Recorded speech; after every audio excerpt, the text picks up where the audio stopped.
South ఇండియాలోని అతి తక్కువ ధరలకి రత్నాలనందించే ఏకైక సంస్థ 6JVR.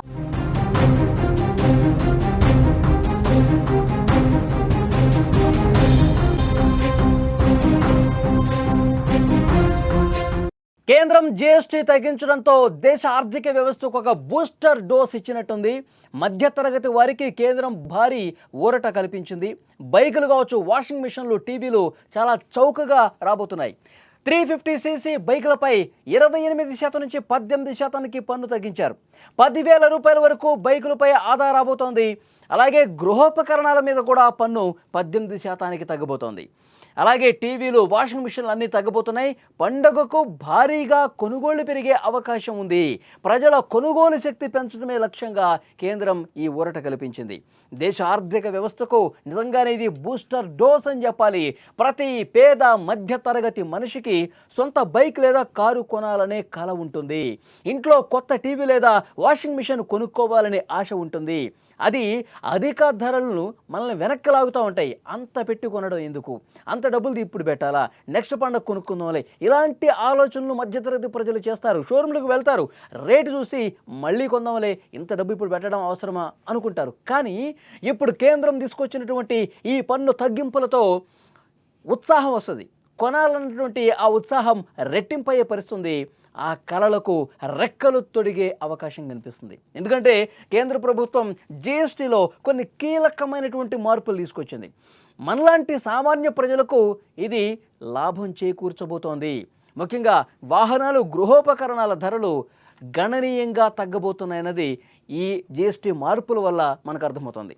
ఇంతవరకు బైకుల మీద, ఇంట్లో వాడే ఎలక్ట్రానిక్ వస్తువులపై ఎక్కువ పన్ను ఉండేది. ఇప్పుడు జీఎస్టీ కౌన్సిల్ నిర్ణయంతో భారీగా తగ్గింది. సామాన్యుడి జేబుకు పెద్ద ఊరట అని చెప్పాలి.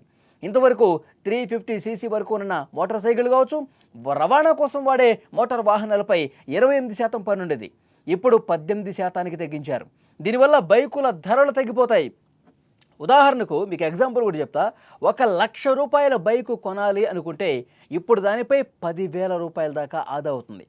ఇకపై మన పిల్లలకు బైకు కొనివ్వటం లేదా సొంత బైకు కొనుక్కోవటం అనేది కొద్దిగా సులభం అవుతుంది అని చెప్పక తప్పదు. కొత్త టీవీ లేదా వాషింగ్ మిషన్ కొనాలంటే చాలా ఆలోచిస్తుంటాం కదా మనం. ఆ భయం లేదు ఇప్పుడు. టీవీలు 32 ఇంచెస్ పైన, ప్రొజెక్టర్లు కావచ్చు, వాషింగ్ మిషన్లు కావచ్చు, 28% పన్నుండేది ఇప్పుడు 18%కి తగ్గింది. దాదాపు 10% పన్ను తగ్గిందనమాట. దీనివల్ల వస్తువుల ధరలు గణనీయంగా తగ్గుతాయి. పండుగ సీజన్కు ముందు వచ్చిన ఈ నిర్ణయంతో ప్రజలు సంతోషం వ్యక్తం చేస్తూ ఉన్నారు. ఇక సంతోషంగా మనం షాపింగ్ చేసుకోవచ్చు. ప్రతి వస్తువు మీద 10 నుంచి 20,000 రూపాయల వరకు మనం తగ్గించుకోవచ్చు అని చెప్పి ప్రజలంతా భావిస్తూ ఉన్నారు. ఈ నిర్ణయాలు కేవలం ధరలు తగ్గించడమే కాదు, మన ఆర్థిక వ్యవస్థను ముందుకు నడిపించే ఒక చోదక శక్తిగా ఇది మారే అవకాశం ఉంది. ప్రజల కొనుగోలు శక్తి పెరిగితే మార్కెట్లు పుంజుకుంటాయి, ఎప్పుడు కళకళలాడుతూ ఉంటాయి. దేశాభివృద్ధికి ఇది చాలా అవసరం. భారత ప్రభుత్వం జీఎస్టీని తగ్గించడం వెనుక ఇంకొక బలమైన కారణం ఏంటి అంటే, పండగ సీజన్ వస్తున్నటువంటి సమయంలో ప్రజల కొనుగోలు శక్తి పెంచడం ఒకటి. పన్నుల భారం తగ్గితే ప్రజలు ఎక్కువగా వస్తువులు కొంటారు, దేశీయ వాణిజ్యం ఊపందుకుంటుంది, కంపెనీల ఆదాయం పెరుగుతుంది, కొత్తగా ఉద్యోగ అవకాశాలు కూడా పెరుగుతాయి.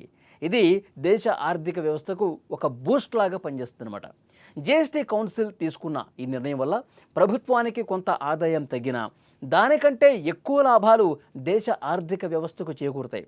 దాదాపు ఒక 90,000 కోట్ల రూపాయలు ఈ తగ్గింపుల వల్ల ప్రభుత్వం మీద భారం పడుతుంది. కానీ ప్రజల్లో కొనుగోలు శక్తి పెరుగుతుంది కాబట్టి ప్రజలు ఈ పండగ సీజన్లో మాత్రమే కాదు, మిగతా సందర్భాల్లో కూడా రేట్లు తగ్గితే దాని మీద ఖర్చు పెడతా ఉంటారు, వస్తువులు కొంటూ ఉంటారు. ఇది దేశ ఆర్థిక వ్యవస్థకు ఒక బలం చేకూర్చే వ్యవస్థ. అంటే చైన్ లింక్ అనమాట. మొత్తం మనం వస్తువులు కొంటూ ఉంటాం, వస్తువులు కంపెనీల దగ్గరికి వెళ్తూ ఉంటాయి, కంపెనీలు ప్రభుత్వానికి వెళ్తూ ఉంటాయి. సో ఇట్లా ఈ చైన్ లింక్ వ్యవస్థ వల్ల డబ్బు అనేది, సంపద అనేది మార్కెట్లో బాగా తిరగటం వల్ల ఏంటంటే దేశ ఆర్థిక వ్యవస్థకు ఒక టానిక్ లాగా, ఒక బూస్ట్ లాగా పనిచేస్తుంది. సో జీవన ప్రమాణాలు పెరగటానికి ఇది దోహదపడుతుందని చెప్తున్నారు.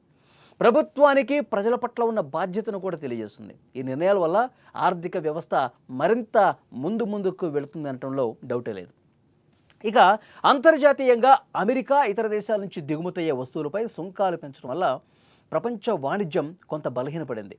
దీని ప్రభావం మన దేశీయ ఆర్థిక వ్యవస్థను కాపాడుకోవడానికి ప్రభుత్వం ఈ నిర్ణయం తీసుకుంది. జీఎస్టీని తగ్గించడం వల్ల దేశంలోనే వస్తువుల ధరలు తగ్గుతాయి. ప్రజలు తమ సొంత దేశంలో తయారు చేసిన వస్తువులను ఎక్కువగా కొనుగోలు చేస్తారు. దీనివల్ల మన పరిశ్రమలు ఏవైతే ఉన్నాయో మన ఉత్పత్తిదారులకు లాభం జరిగే అవకాశం కూడా ఉంది. విదేశీ వాణిజ్యం నుంచి వచ్చే నష్టాన్ని మనం దేశీయ వాణిజ్య వృద్ధి ద్వారా పూడ్చుకోవచ్చు. ఇది అమెరికా సుంకాల భారం నుంచి దేశీయంగా కొంత ఉపశమనం పొందేందుకు ఒక తెలివైన మార్గంగా చెప్తా ఉన్నారు.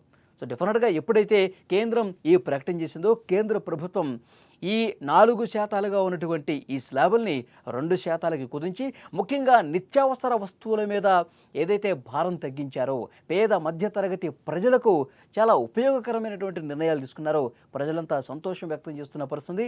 ఎప్పుడో దీపావళికి ఒక బొనంజా రాబోతుంది, దీపావళి పండుగ కోసం ఒక గిఫ్ట్ ఇద్దామని చెప్పి కేంద్రం భావించింది. కానీ ఇది దీపావళి బొనంజా కానీ చూడాలి, కానీ ఇంకా ముందుగే ఇది అమలయ్యే అవకాశం ఉంది. ఈ నెల 22 నుంచి ఈ కొత్త పన్ను విధానం అమలు కాబోతుందని కూడా ఒక స్పష్టమైనటువంటి ప్రకటన వచ్చింది. సో డెఫినెట్గా సామాన్య ప్రజలకు, మనలాంటి సామాన్య మధ్యతరగతి ప్రజలకు చాలా ఒక అద్భుతం అయినటువంటి, అంటే వాళ్ళ జీవన ప్రమాణాలు మెరుగుపరుచుకునే దాంట్లో భాగంగా ఒక గొప్ప మార్పుగా, ఒక టర్నింగ్ పాయింట్గా దీన్ని చెప్తా ఉన్నారు. సో చాలా అంటే చాలా రెట్లు తగ్గితే ముఖ్యంగా విద్యకు సంబంధించి కూడా, ఆరోగ్యానికి సంబంధించి కూడా చాలా వరకు తగ్గింపులు జరిగినాయి. కొన్ని చోట్లయితే జీరో చేసేసారు. ఇప్పుడు ఇన్సూరెన్స్ అనుకోండి, జీవిత బీమా కావచ్చు, తర్వాత హెల్త్ బీమా కావచ్చు, ఈ ఇన్సూరెన్స్లు కూడా పూర్తిగా జీఎస్టీ అనేది జీరో అయిపోయింది. ఇంకా విద్యకు సంబంధించి సో స్కూల్స్కి కాలేజ్కి వెళ్ళేటువంటి స్టూడెంట్స్కి వాళ్ళ పెన్సిల్ కావచ్చు, ఎరేజర్లు కావచ్చు, గ్లోబ్స్ కావచ్చు, చార్ట్లు కావచ్చు, ఇలాంటి వస్తువులన్నింటి మీద కూడా భారం బాగా తగ్గించేశారు. సో డెఫినెట్గా చాలా వరకు మధ్యతరగతి కుటుంబాలు లాభం పొందే అవకాశం ఉంది. ఇంతకుముందు మనం మాట్లాడుకున్నట్టు బైకులు కావచ్చు, తర్వాత షోరూంలో దొరికే మనకి టీవీలు కావచ్చు, ఫ్రిడ్జ్లు కావచ్చు, ఏసీలు కావచ్చు. సో ఇలాంటి రెగ్యులర్గా మన ఇంట్లో వాడుకునే వస్తువుల మీద భారం తగ్గించడం అంటే డెఫినెట్గా ప్రజలకు మంచి చేయటమే. భారత ప్రభుత్వం ప్రజల కోణంలో ఆలోచించి ప్రజలకు ఏదో ఒక విషయంలో మనం మంచి చేయాలి, ప్రజల జీవన ప్రమాణాలు మరింత మెరుగ్గా ఉండాలంటే ఇలాంటి మార్పులు తప్పనిసరిని భావించింది కాబట్టి ఇలాంటి నిర్ణయాలు తీసుకున్నారు. సో డెఫినెట్గా ప్రజలంతా సంతోషం వ్యక్తం చేస్తూ ఉన్నారు.